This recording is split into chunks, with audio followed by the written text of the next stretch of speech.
ماہ مبارک رمضان کا استقبال یعنی ماہ مبارک رمضان کے لیے خود کو تیار کرنا، چونکہ جو مہینہ آ رہا ہے وہ عبادتوں کی بہار ہے۔ جس طرح بہار آتی ہے تو ناظرین نے دیکھا ہوگا کہ وہ پتے جو مرجھا چکے ہوتے ہیں ان میں بھی سبزہ آ جاتا ہے اور ایک طرف سے ایک الگ کیفیت ہوتی ہے، چاروں طرف ایک ہریالی سی ہوتی ہے اور دل بھی خوش ہوتا ہے، دل خوش ہوتا ہے۔ یہی جملہ میں کہنے جا رہا تھا کہ جسم کے اندر بہار کے آنے سے نشاط پیدا ہوتی ہے۔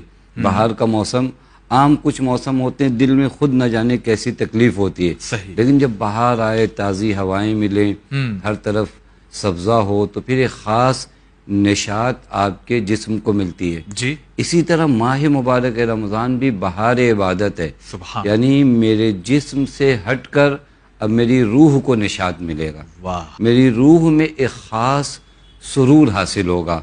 ظاہر سی بات ہے اتنی عظیم چیز جو میری روح کو مسرور کرنے آ رہی ہو، اس عظیم مہینے کی تیاری ہی کا نام استقبال ماہ مبارک رمضان ہے۔ میں ایک مثال دوں، دین میں جو مرحلے طے ہوتے ہیں اخلاق کے لحاظ سے ان کو 3 نام دیا جاتا ہے۔ ایک مرتبہ ہم کہتے ہیں تخلیہ، ایک جملہ ہے تحلیہ، ایک ہے تجلیہ۔ میں تینوں کی وضاحت کروں، بہت آسان ہے۔ تخلیہ یعنی کیا ہوتا ہے؟ کوئی چیز کہیں پر ہو اسے وہاں سے نکال دیجئے، اچھا، اس کو کہتے ہیں تخلیہ۔ ہمارے ہاں جملے بھی بادشاہوں کے جملے کبھی کبھار یہ استعمال ہوتے تھے، تخلیہ یعنی جتنے غلام ہیں یہاں سے نکلیں، ہم آپ سے کچھ خاص باتیں کرنے جا رہے ہیں۔ جناب یوسف کے جو ہیں احسن، تو اس میں تخلیہ کا لفظ ہمارے ناظرین نے بھی سنا ہوگا۔ تخلیہ یعنی بہت سی چیزوں کو نکالنا۔ اچھا، پھر اس کے بعد آتا ہے تحلیہ، بہت سی چیزوں کو لے آنا۔ پھر اس کے بعد کا مرحلہ ہے تجلیہ۔ یہ استقبال ماہ مبارک رمضان میں ان 3 لفظوں کو سنیے۔ تخلیہ یعنی میں اپنے وجود سے قدورت کو، حسد کو اور جھوٹ کو، جتنی بھی برائیاں ہیں ان سے اپنے وجود کو خالی کر دوں، یہ ہوا تخلیہ۔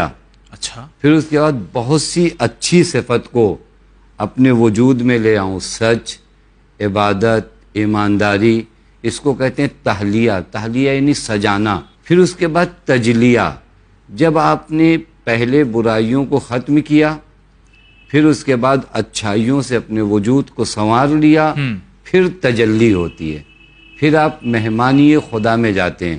اور آسان کریں، اگر ناظرین دیکھیں ہمارے یہاں کوئی مہمان آنے والا ہو، جی، ہم ایک مرتبہ گھر کی صفائی کرتے ہیں، یہ ہوا تخلیہ۔ پھر اس کے بعد گھر کو ڈیکوریٹ کرتے ہیں، یہ ہوا تحلیہ۔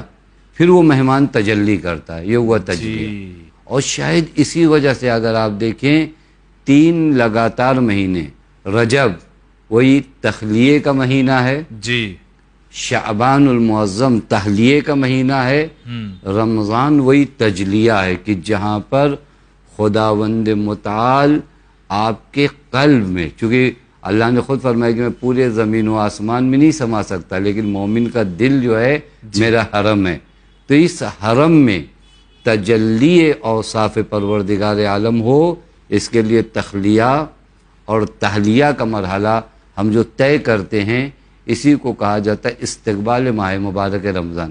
کیونکہ جب آپ سفر بھی کرتے ہو تو آپ ایک تیاری کرتے ہیں، یہاں پر جو آپ کا سفر ہے وہ سفر ضیافت الہی کا ہے، یعنی آپ خدا کے مہمان بننے جا رہے ہو، خدا کے مہمان بننے جا رہے ہو۔ ظاہر سی بات ہے یہ دین کی زبان میں اور قرآن کی زبان میں کہوں کہ یہ سفر بھی نہیں ہے، یہ ہجرت ہے، یعنی میں خدا کی جانب مہاجر بننے جا رہا ہوں۔ جی، ایک مسافر کو جب تیاریوں کی ضرورت ہوتی ہے تو میں تو مہاجر بن کر جا رہا ہوں، مجھے کتنی تیاریوں کی ضرورت ہوگی۔ انہی تیاریوں کو اگر استقبال ماہ مبارک رمضان میں بعض پروگرام بعض مسجدوں میں بھی ہوتے ہیں، اور الحمدللہ آپ نے بھی اس پروگرام کو منعقد کیا، تو ہم استقبال ماہ مبارک رمضان کو اپنا سمجھنا چاہیں تو آسان زبان میں کہیں، یعنی رمضان المبارک کی برکتوں سے بہترین فائدہ اٹھانے کے لیے جو تیاریاں کی جاتی ہیں ان تیاریوں کو استقبال ماہ مبارک رمضان کہا جاتا ہے۔